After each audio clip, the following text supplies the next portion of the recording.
AITA for suing my neighbor after their kid trespassed and fell into my koi pond? Let me start with why this situation hits me so hard. When I was a kid, my grandfather and I used to visit this botanical garden near his house. It had a gorgeous koi pond, and we'd sit there for hours feeding the fish, watching them glide through the water. He'd tell me about how koi symbolize perseverance and how they swim upstream against the current like little warriors. When my grandfather passed away, it left a huge hole in my life. I wanted something to keep his memory alive, so I decided to build my own koi pond. It took years of saving up, learning about koi care, and planning, but eventually, I created my dream pond, a Japanese-style garden right in my backyard.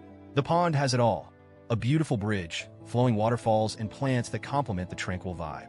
The koi themselves are stunning: bright orange, shimmering white, deep black. Some of them were imported directly from Japan and cost more than my car. Maintaining the ecosystem is no small task, but it's worth every penny and every second of my time. About 6 months ago, my life took a turn when Karen moved in next door.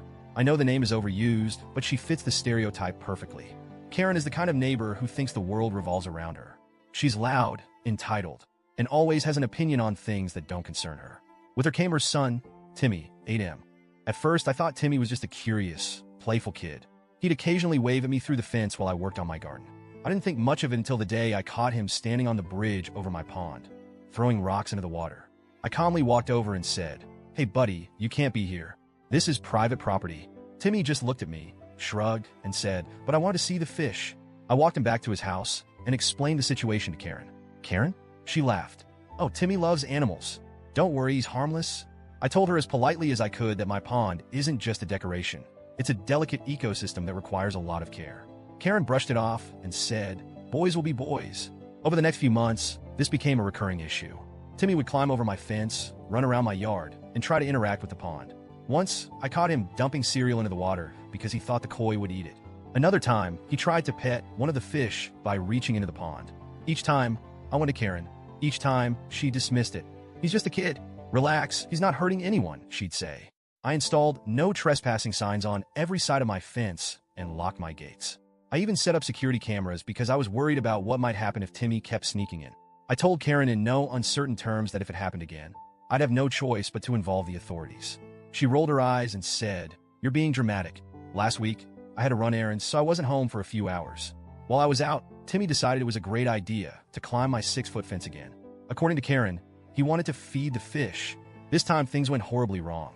Timmy slipped and fell into the pond, knocking over rocks, plants, and parts of the filtration system in the process. The fall stirred up debris, and the filtration system clogged, causing the water to turn murky. When I got home, Karen was waiting on my porch, furious. Timmy was sitting next to her, crying with a few scrapes on his knees.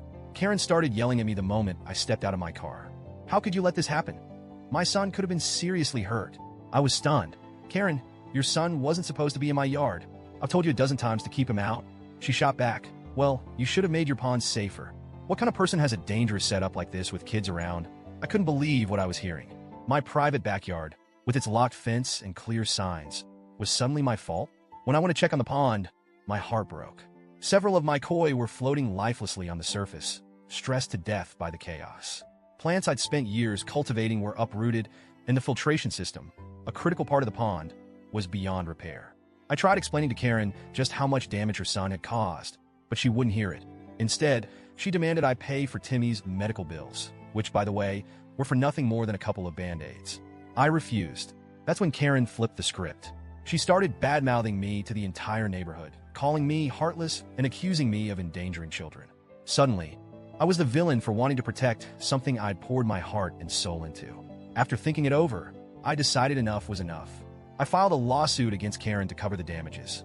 Over $5,000 for the koi, the filtration system, and the restoration of the pond.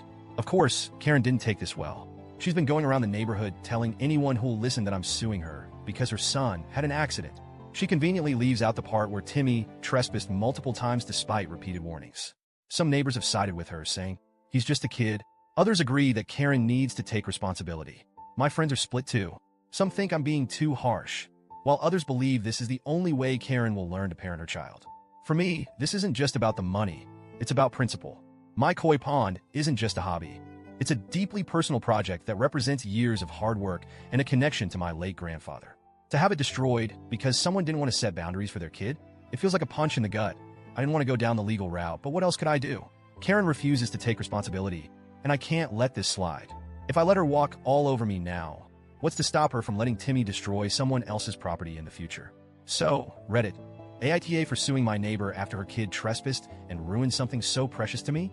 Or should I have let it go because, as Karen loves to say, boys will be boys?